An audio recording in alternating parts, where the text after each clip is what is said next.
I'm Lee Moore. I'm Rob Moore. And this is the Chinese Literature Podcast. Rob, today is part whatever of our long Lu Xun series, and we have another fantastic guest on today. People come out of the woodwork, not even out of the woodwork, really. Everybody wants to talk about Lu Xun, so it's been exciting to see just a cavalcade of guests. And anyone you say, hey, do you want to talk about Lu Xun? Almost everyone goes, yes, please, I want to do that. And it's funny you should mention that, Rob. I think Alec is kind of coming out of the woodwork, because I would say almost literally coming out of the woodwork. He's in Dali. Alec Ash, let's welcome him to the show. Alec, thank you so much for being here. It's a pleasure. Long-time listener, first-time guest, so I'll come out of my tree trunk anytime. Nice. Thank you so much. Alec, you are in Dali and Yunnan in the wilds of southern China. Is that correct? That is correct. Last time I checked, I left Beijing in 2019, and so I've been out here for the last 2-3 years, writing a book about city escapees in Dali, and generally enjoying the beautiful environs out here in southwest China. And is it snowing down there now? It snowed recently, so the mountain range, Changshan, is aglitter with a fresh frosting, and it's looking particularly pretty. And we should mention, this is not your first book that you're working on. You also wrote Wish Lanterns, which I think has been re-released in the U.S. with, as am I correct, China's New Youth? That's right. That's the title they put on the U.S. paperback. Presumably to shift a few more eyeballs and make it seem topical when I was writing about people now in their early 30s. You sound mildly like you're not entirely satisfied. I definitely think that Wish Lanterns was a much better title. I agree. Well, I pushed for Baby Dragons, but they didn't like that. Oh. Well, once you appear on the podcast, I think the copies are going to go soaring off the shelves no matter what the title. So just strap in. All right, now that Rob, I don't know if that's technically pieing Ma Pi or pieing our own Ma Pi. Can you do that? I don't know if you can do that, but either one. I'm sure you can do that, Rob. Indeed. I'm not sure a horse can reach its own arse. Just as a technicality. Maybe it depends on the horse. I don't think there's a rabbit hole we really need to go down. But my wife's a if the vet, so I'm sure she will be interested- able to solve this problem. I don't think so. As a mental I don't think image. so. Should we turn to today's story? We should. And in fact, I'm going to start Alec off with the question that we start just about everybody off with. Lu Xun wrote a lot of very interesting stuff, from prose to prose poetry to regular poetry to stories to any manner of things. When we chatted with, I guess, Lee, you did the chatting with Alec about doing an interview here. Alec, you were given the choice of any story to do, and your choice was a minor incident. It's very, very, very, very short. Why this piece out of all the others you could have talked about? Because it's very short. And I mean that not entirely flippantly. I genuinely like short texts. I think it forces the writer into concision.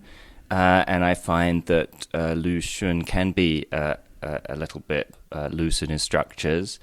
Whereas this one is just a perfect little gem. And a short piece like that, there's a lot to unpick in it. So that was the first thing going for it. And secondly, I find this one interesting in that, to me, it slightly blurs the boundary between fiction and potentially non-fiction autobiography. It's not explicitly, at least formally speaking, it's not. It doesn't appear simply as fiction. I think it probably best is understood as a fiction vignette, but it slightly blurs that boundary, and as a non-fiction writer myself, I found the prose styling of it more interesting than the more conventional short stories. Yeah, and I'll just, Lee, if you don't mind, I'm just going to summarize it real quick the way that the listener has some idea of what we're talking about here. A minor incident is very minor, at least it sounds like it. It's written from the first person, but it's supposed to take place in the winter of 1917. The narrator is in a rickshaw. Because of the weather, ends up running down an old lady whose cloak gets her clothes get tossed up by the wind, caught around the rickshaw. She falls down. The rickshaw puller, against the narrator's wishes, again very interesting, goes and helps her and picks her up and carries her on. The narrator is struck by the sight of the rickshaw puller's back as he helps the old lady across the street and to safety. Then a cop comes out and it basically tells the narrator, well, listen, you're going to have to go somewhere else. This rickshaw puller is taking care of this old lady, and we're taking care of the whole thing. And effectively, that's the end of the story. The narrator kind of walks off and reflects on how interesting it is that this incident, among all the others that he could think of, is the one that sticks with him.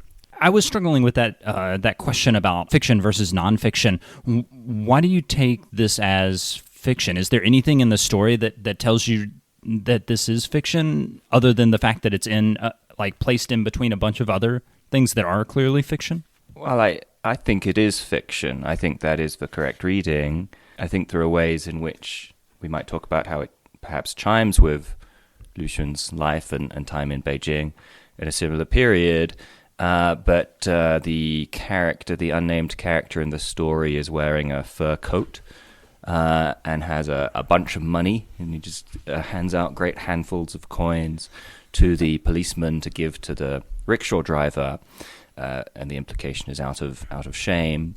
And to the best of my knowledge, and I should flag that I know very little about Lu Xun's life, but he was not going around wearing giant fur coats, I believe. He came from a wealthy family, I believe, in Shaoxing, but it seems that the character, to me at least, that the narrator is not presented obviously as Lu Xun. But I'd be interested in your take on that. Perhaps I've misread it. I absolutely agree with you.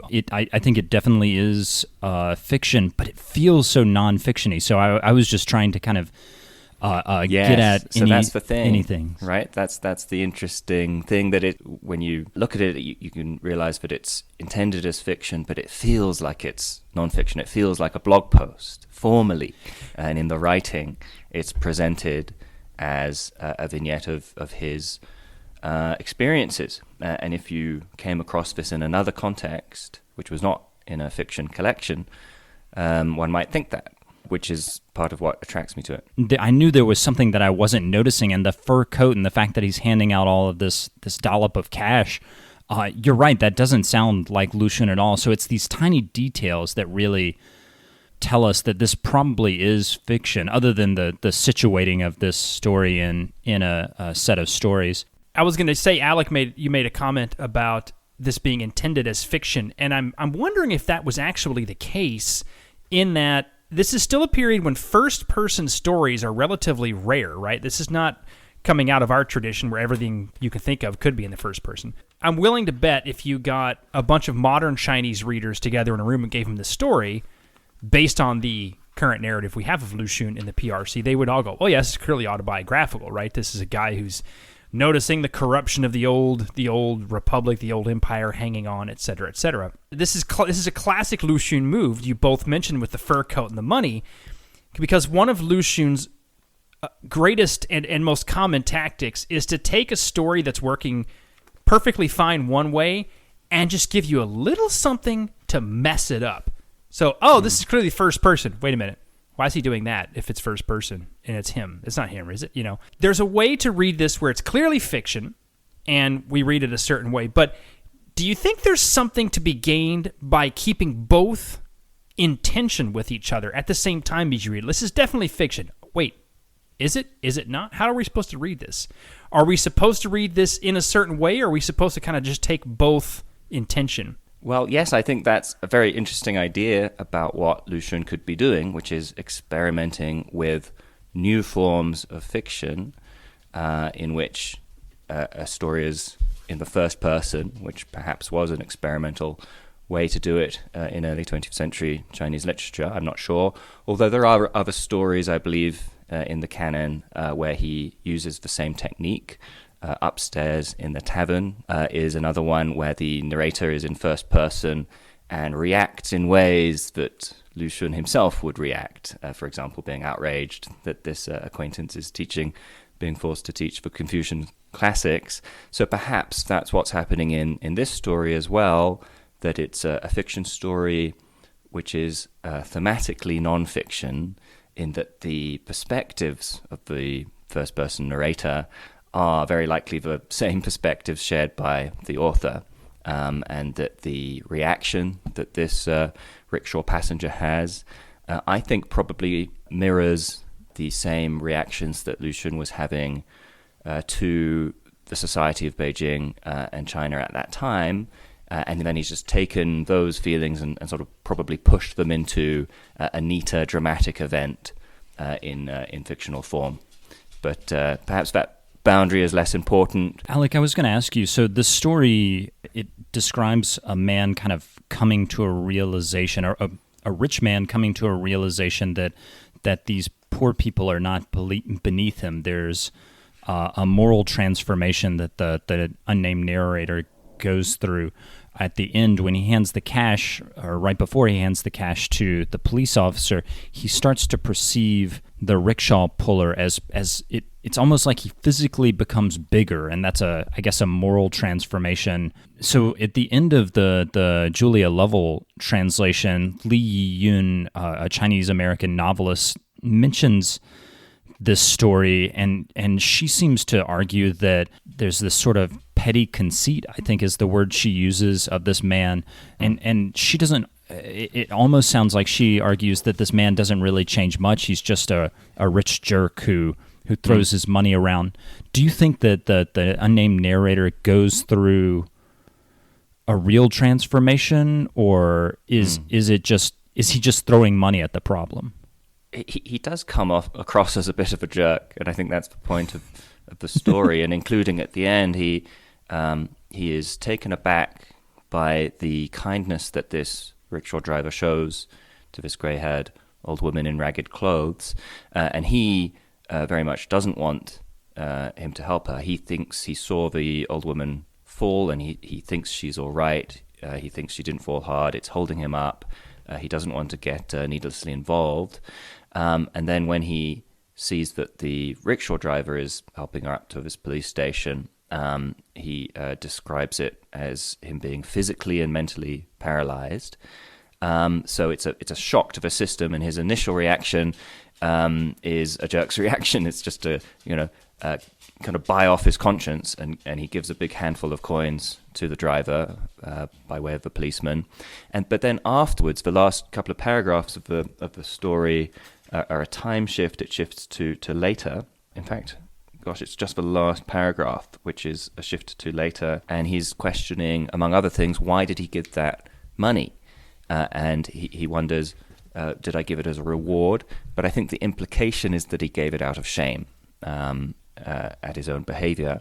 And so that last paragraph is a paragraph of someone who has undergone a change and has been shocked by this event, and is thinking about the incident later, full of discomfort because, quote, it forces me to look hard at myself. So it's someone who's has been changed by this. And I'll just quote the last couple of sentences because they're important, and I'll actually quote from the Gladys Yang and Yang Xianyi 1960 translation, just because I think that this their translation of the last two sentences, I have a preference for their translation, whereas the rest of the story, I must admit, I prefer Julia Lovell's. So the last two sentences they have it are: the political affairs of those years I have forgotten as completely as the classics I read in my childhood. Yet this incident keeps coming back to me, often more vivid than in actual life, teaching me shame, urging me to reform, and giving me fresh courage and hope. And that is clearly the perspective of someone who's been changed. There is clearly shame at work, but it's also oddly non-committal. The narrator never says, and I have decided to dedicate my life to writing for the poor people of China, or something like that. In Lovell's translation, the narrator's filled with discomfort. This thing has stuck with him. The last line here in Lovell's translation is bolstering my sense of courage and hope. But hope for what? Hope that the rest of the people of China will turn out like the rickshaw driver? Hope that he'll be better? It's just a vague, undiscussed word. So what kind of hope do you see him having? Well, I like that comment and that idea that perhaps this is a false promise and empty words. And I think that satire might very well be intended. But to answer your question, I think we need to now step back and look at the story a little bit more emblematically and within historical context. So the first thing of note in the story is that while it was written in 1920, the setting of the story is the winter of 1917, and the narrator moved to Beijing 6 years before that from the countryside. And it begins with 6 years of my life have slipped by since I arrived in Beijing. So that would date him arriving in Beijing right in 1911, 1912. Another interesting element of the story which jumps out at the beginning, he talks of how these matters of national importance over those 6 years didn't leave any lasting impact on him, besides, quote, increasing my contempt for the people around me. And so what are these events of the last 6 years? It's 1911 to 1917. He was living through the Xinhai Revolution, the early years of the Republic of China, ROC, China's first election, the assassination of Song Jiaoren, the death of Sun Yat-sen, the ascendancy of Yuan Shikai as a new emperor in 1915 and his death the next year, the early rise of warlordism, the first buddings of the new culture movement. These are heady, breathtaking years in the early Republic of China. And this narrator begins the story by saying that they didn't make any impact on him. All that he remembers is it increased his contempt for everyone around him. And so one reading of the story then would be that this is a criticism of the early Republic of China as epitomized in this, or personified even in this narrator. This narrator is a sort of a new man who's arrived in Beijing from the countryside, new man in a new China. He is rich, he is selfish, he is grasping for self-interest. He is symbolic of the nation, perhaps. He's just trying to get to his destination quickly, off the hard labor of the working classes in this rickshaw, and he is uncaring for the masses who make China run. So perhaps this is what's going on. Perhaps Lu Xun is criticizing the rich and the powerful in the new China who are maneuvering for more riches and more power, while the poor still suffer, while inequality is still rife. And this could lead us to perhaps a just outright socialist or Marxist reading of the text in terms of the sort of a foil for his riches and selfishness are these two working class characters, this sort of poor beggar woman and the rickshaw driver who help each other out.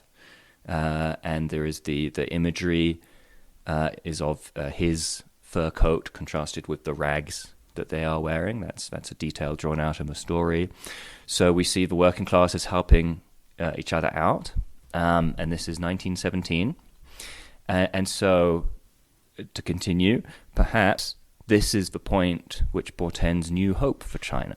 This is also the point where the new culture movement really gets going, where May 4th is about to follow in 1919, a year before the story is written, but 2 years after it takes place. So, a symbolic reading would say that perhaps this fresh courage, this fresh hope is a hope for the way in which the Republic of China moves past that perhaps selfish, grasping early infancy into the teenage years of something new, perhaps couched by that caution around whether it's just empty words or not that Rob talks about. Well, it could also be, we look at Lu Xun's own life between the period when he left Japan and when he starts writing The Diary of a Madman, roughly 1916, 1917. It's published a little later. You could easily say that he's filled with possibly loathing, certainly disappointment in all of the years he passed there. He writes about that in the introduction to Nahan. And one wonders as well, in this story, if he's taking the first-person narration as a way of sort of airing his own disgust with himself as a writer and a scholar during this period. Yeah, I think that autobiographical reading is a great one as well. Correct me if I'm wrong, but he landed in Beijing from Japan in 2012 or something like that, working for Ministry of Education. 1912. If only 2012. If only he was still with us. 1912. He landed in Beijing, and then 1917, I believe, is when he started writing for New Youth, that famous Iron House passage. So it's his awakening, just as that is the date of the awakening of the character in the story. Alex, he bookends the story, like you said. It's bookended with these references to this wider question of politics, should we take the socialist reading of the story seriously? Lu Xun is kind of casting the rich as these self-conceited people who it's only when they see in front of their eyes this example of the working class helping each other out that they recognize their failings. Or maybe, I mean, does the narrator recognize his failings? Yeah, I mean, to me, it's more a story about rich guilt than, the working class characters are incidental to it, and so the perspective is very much of how the incident affects the elites, which Lu Xun was, I suppose, part of in intellectual circles, at least. So I think that as a writer, he's not so boringly didactic to make it just to sort of pay on to the working classes. I don't think that's the kind of writer he is. So the focus would be on how the sort of the rich and powerful in this new China ignore the masses, which I think feeds in also to May 4th and all of the stuff that follows, and of course the beginnings of the Communist Party soon after. As we're starting to wrap up, I wanted to ask you how you see this story in a wider context. I mean, in today's China, does this story resonate? Do you see echoes of this when you were living in Beijing or now in Dali? Well, the obvious modern parallel, which is the last interesting footnote for the story is of course how it might relate to this phenomenon of pengci, which, if readers don't know it, is this thing where people would get hit by a car and then sort of exaggerate their fall in order to get the compensation money, and the wider social phenomenon of people in need in public being ignored by passers-by, made most famous in 2011 by the case of Xiao Yueyue, a little girl who was hit by a car in Foshan in Guangdong, and 18 passers-by passed by because of the fear of legal involvement, that they'd have to take responsibility for the case, leading eventually to a Good Samaritan law passed in 2017. It's a little bit sort of glib to compare that to the story, because I think that's not what was going on. I don't think that's what the rich narrator was worried about. He explicitly says he just thought that the old lady was fine and didn't need help. But but what I love about literature is that we, the author's dead and all that, we can sort of interpret it as we like. And so it's a fascinating story to read in relation to this phenomenon in China in the last sort of 10, 15 years, where, and imagine someone being hit by an electric rickshaw today, and you wouldn't want to help them because then you might get sued for it. So what that says to the state of China in this capitalist phase of its socialism, and the sort of fear of reprisals in that respect, it's just an interesting thought experiment how this story would work or be rewritten if it was set 100 years later. I wanted to throw something in here at the end too, because just about anything you read in Lu Xun has parallels running through modern Chinese history, because he was that kind of writer. One of the things that strikes me about this story is that the main character is narrates himself as effectively kind of an upper-class twit. But it's interesting because he's narrating himself as an upper-class twit. There's a huge difference, right? If you're narrating yourself that way, and then you narrate yourself realizing you're a twit, it presents a much deeper kind of person than you would ordinarily get. And I think a lot of times when I read the news these days in particular, what I see is people in power presented just as people in power. They have money, they suck, or they're leaving people to die, whatever.